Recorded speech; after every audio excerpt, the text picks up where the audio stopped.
अस्सलामुअलैकुम and welcome to a brand new episode. कैसे हैं भाई आप लोग? आई होप आप लोग बहुत खैरियत से होंगे और अपना बहुत अच्छे से ख्याल रख रहे होंगे। ये व्लॉग आने में थोड़ा टाइम लग गया और उसी दौरान ये हुआ कि मुझे कुछ क्वेश्चंस आए थे इमिग्रेशन से रिलेटेड, उसकी मैं सारा पेपर वर्क करके आया हूँ। तो वो कुछ कन्फ्यूजन थी हमारे दोस्तों को और काफ़ी सारे क्वेश्चंस थे इंस्टाग्राम के ऊपर।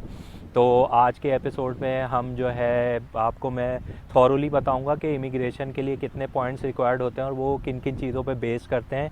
लेकिन उससे पहले अगर आप मेरे चैनल पे न्यू हैं तो मेरा नाम है काशिफ बारी और मैं अपने चैनल के ऊपर अपने लाइफ के एक्सपीरियंसेस और ट्रैवल एक्सपीरियंसेस को शेयर करता हूँ। तो अगर आपने मेरे चैनल को अभी तक सब्सक्राइब नहीं किया है तो मेरे चैनल को सब्सक्राइब कर लीजिए और साथ में लगे बेल आइकन को ज़रूर प्रेस कर दीजिए ताकि आने वाली हर वीडियो की नोटिफिकेशन आपको सबसे पहले मिल सके।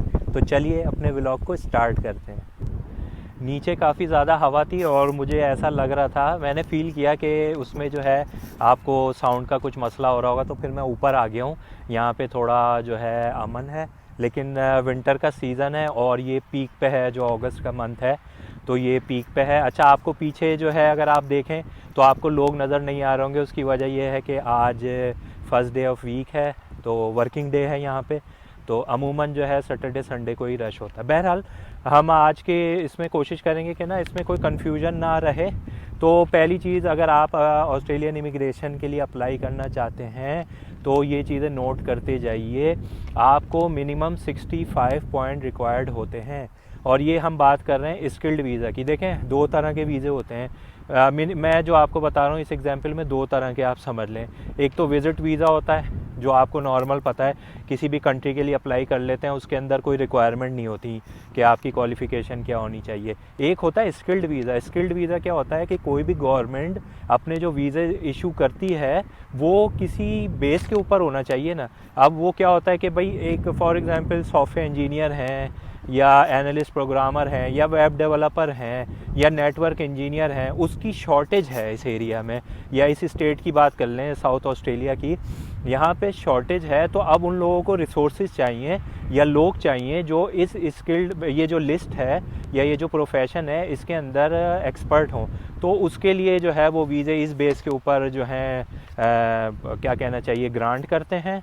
अच्छा, ये जो स्कीम है इसकी सबसे पहली बात कर लेते हैं कि एक लिस्ट होती है, वो हम आगे चल के बात करते हैं। तो ये चीज़ तो क्लियर हो गई कि स्किल वीज़े की हम आज बात करेंगे। स्किल वीज़ा में मैंने आपको बता दिया क्या होता है। अब स्किल्ड वीज़ा के लिए आपको मिनिमम 65 पॉइंट रिक्वायर्ड होते हैं।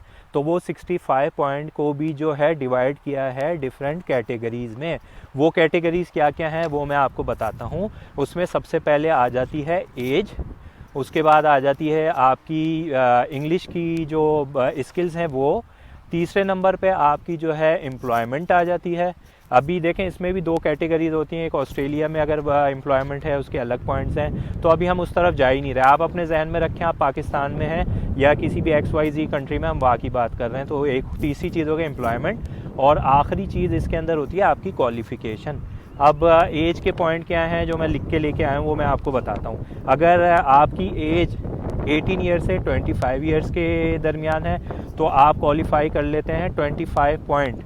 ये 25 पॉइंट आपके 65 की तरफ लेके मैं जा रहा हूँ आपको ना, तो अब आपके 25 हो गए।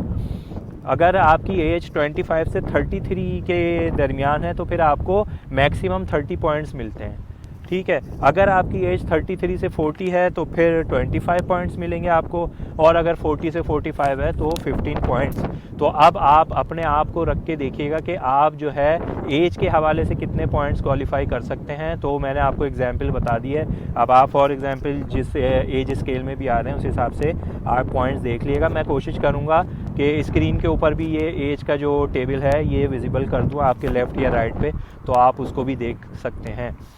अब दूसरी चीज़ आ जाती है इंग्लिश लैंग्वेज। क्योंकि ये इंग्लिश स्पीकिंग कंट्री है तो यहाँ पे ज़ाहिर सी बात है वे ऑफ कम्युनिकेशन या लैंग्वेज ऑफ कम्युनिकेशन जो है वो इंग्लिश ही है। अब इंग्लिश के ऊपर भी कुछ पॉइंट्स होते हैं। इंग्लिश भी ऐसी होनी चाहिए, आपने जो एग्ज़ाम दिया वो रिकग्नाइज्ड होने चाहिए उस कंट्री के लिए। तो जैसे कि आपको सबको पता है कि मोस्ट कॉमन आइल्स ही है, तो आइल्स के भी फिर आप किस तरह पॉइंट, मैक्सिमम 20 पॉइंट जो हैं लैंग्वेज के अंदर।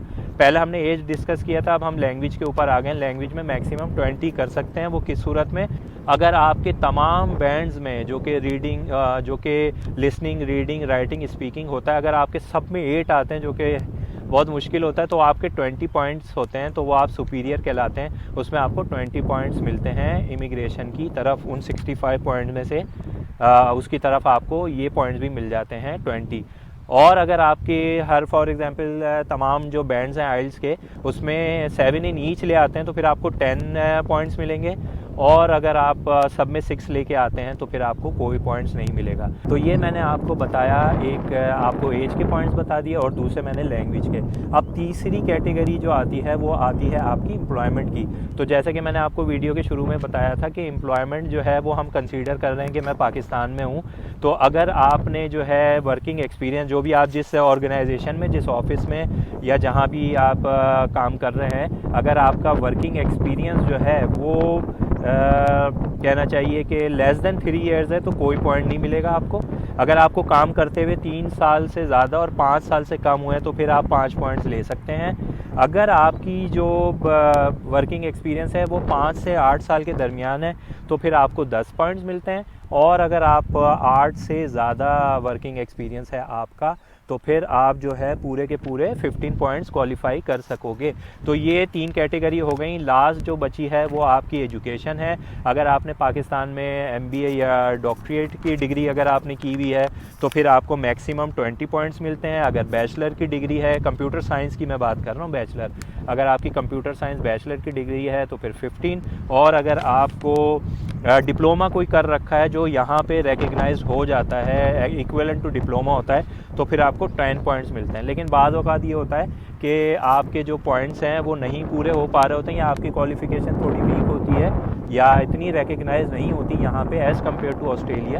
तो फिर आप ये कर सकते हैं कि आपने कोई ऐसी सर्टिफिकेशन की हुई हो माइक्रोसॉफ्ट की या ओरेकल की जिसमें आपको 10 पॉइंट्स एक्स्ट्रा मिल सकते हैं। लेकिन उसमें शर्त यही है कि आप सॉफ्टवेयर इंजीनियर हैं। फॉर एग्जांपल मैं सॉफ्टवेयर इंजीनियर हूँ, मेरे कुछ पॉइंट्स कम पड़ रहे हैं, तो मैं क्या करूँगा, मैंने माइक्रोसॉफ्ट की सर्टिफिकेशन भी की हुई है .NET के अंदर, तो फिर मुझे ये 10 पॉइंट मिलेंगे। तो ये टोटल मिला के अब आप देखिए कि आप किस स्केल में लाई कर रहे हैं और उसमें आप अपने पॉइंट्स को कैलकुलेट कर सकते हैं। तो ये था थोड़ा सा पॉइंट्स का ओवरव्यू। अब आई होप कि आपने बहुत अच्छे से अपने पॉइंट्स कैलकुलेट कर लिए होंगे, और मैं उस पॉइंट्स टेबल का जो है एक लिंक भी दे रहा हूँ अपनी वीडियो के इस डिस्क्रिप्शन में, नीचे देखें तो वो डिस्क्रिप्शन में भी आ रहा होगा, वहाँ पे पूरी पॉइंट्स की जो है कैलकुलेशन है, तो आप अपने पॉइंट्स खुद भी कैलकुलेट कर सकते हो। फॉर एग्जांपल के एक आपने अपने पॉइंट्स कैलकुलेट कर लिए और आप मिनिमम 60 या 65 पे आ रहे हो, तो अब नेक्स्ट स्टेप क्या होना चाहिए भाई? नेक्स्ट स्टेप बहुत ही आसान है, उसमें कुछ भी नहीं है। एक और लिंक मैंने नीचे दिया है, उसमें यह है कि एक लिस्ट होती है, जो मैं अभी आपसे वीडियो के शुरू में प्रोफेशंस की बात कर रहा था। तो ये क्योंकि स्किल्ड वीज़ा है, स्किल्ड वीज़ा मिसाल के तौर पे हम बात कर लेते हैं 190 और 189 की अभी फ़िलहाल बात करते हैं। तो 190 स्किल्ड जो वीज़ा है उसकी भी एक लिस्ट होती है। ये जो मैंने आपको कुछ प्रोफेशन बताए थे ना, सॉफ्टवेयर इंजीनियर, एनालिस्ट, प्रोग्रामर और डेवलपर और वेब डेवलपर, ये तो मैंने कुछ आपको प्रोफेशन बताएं। अब बहुत सारे ऐसे भी हैं कि प्रोफेशन जो मैंने आपको नहीं बताए, जैसे कि रजिस्टर्ड नर्सेज होती हैं, डॉक्टर होते हैं, प्लम्बर होते हैं, कुक होते हैं, शेफ़ होते हैं। तो ये जो लिस्ट है जिसका भी आप लिंक डिस्क्रिप्शन में देख सकते हैं। तो पॉइंट्स कैलकुलेट करने के बाद सब उसका जो नेक्स्ट स्टेप है वो आपको इस लिस्ट में आना है और अपना फॉर एग्जांपल सॉफ्टवेयर इंजीनियर का आपने देखना है कि उस लिस्ट में आ भी रहा है या नहीं। फॉर एग्जांपल कि अगर सॉफ्टवेयर इंजीनियर उस लिस्ट में मिल जाता है आपको तो बहुत ही अच्छी बात है, अब आप यानी कि क्वालिफाई कर चुके हैं। अब सॉफ्टवेयर इंजीनियर की उसी लिस्ट में अगर आप देखेंगे तो उसमें रिक्वायरमेंट, अब ये तो पता लग गया कि आपका प्रोफेशन जो है वो इन डिमांड है उस स्टेट में या ऑस्ट्रेलिया के अंदर। तो अब आपका नेक्स्ट स्टेप ये होना चाहिए कि आप जो है उसमें ये देखेंगे अब आपकी एजुकेशन जो है उसको कौन सा जो यहाँ पे ऑर्गेनाइजेशन है वो उसको असेस करेगी। एक आई थिंक वेट असेस होती है और एक ACS होता है। जो सॉफ्टवेयर इंजीनियर की मैं बात कर रहा हूँ उसके लिए ACS होता है। ACS आपकी क्वालिफ़िकेशन को और वर्किंग एक्सपीरियंस को वेरीफाई करता है, कुछ वेरिफिकेशंस होती हैं तो वो आपकी ऑर्गेनाइजेशन के साथ मिलके करता है, फिर आपको एक लेटर पब्लिश्ड हो जाता है, तो वो ACS का आपके पास लेटर हो गया। दूसरी चीज़, अब आपका ACS भी हो जाएगा। आपका आइल्स के लिए मैंने आपको बता दिया, जो भी आपने, मैं ये एज्यूम कर रहा हूँ कि इस स्टेज के ऊपर आपने अपना आइल्स भी कर लिया है और ACS भी कर लिया है और आपका वर्किंग एक्सपीरियंस जो है वो एज ए सॉफ्टवेयर इंजीनियर है, तो आपका प्रोफेशन भी इसके अंदर जो है लिस्ट के अंदर मिल गया है आपको, या मेंशन है, या आपने उसको फाइंड कर लिया है कि होपफुली फॉर्चुनेटली उसके अंदर है। तो अब देखें आपका आइल्स भी हो गया। अब वो 6 बैंड के ऊपर आता है, तो अब ये डिपेंड करता है, वो आप मुझे कमेंट्स में बताइएगा कि आपके पॉइंट्स कितने बन रहे हैं। अगर तो आपके पॉइंट्स 6 के साथ भी जो है, जिसमें अगर आपका हर बैंड में आइल्स में 6 आता है, तो जो है अगर उसमें आपको कोई पॉइंट नहीं मिलेगा तो वो ज़ीरो है। लेकिन अगर उसके ज़ीरो के साथ भी फॉर एग्जांपल आपके ज़्यादा मैक्सिमम पॉइंट्स हैं एजुकेशन वर्किंग एक्सपीरियंस को मिला के, तो 65 बन रहे हैं, तो फिर आप 189 वीज़े के लिए अप्लाई कर सकते हो।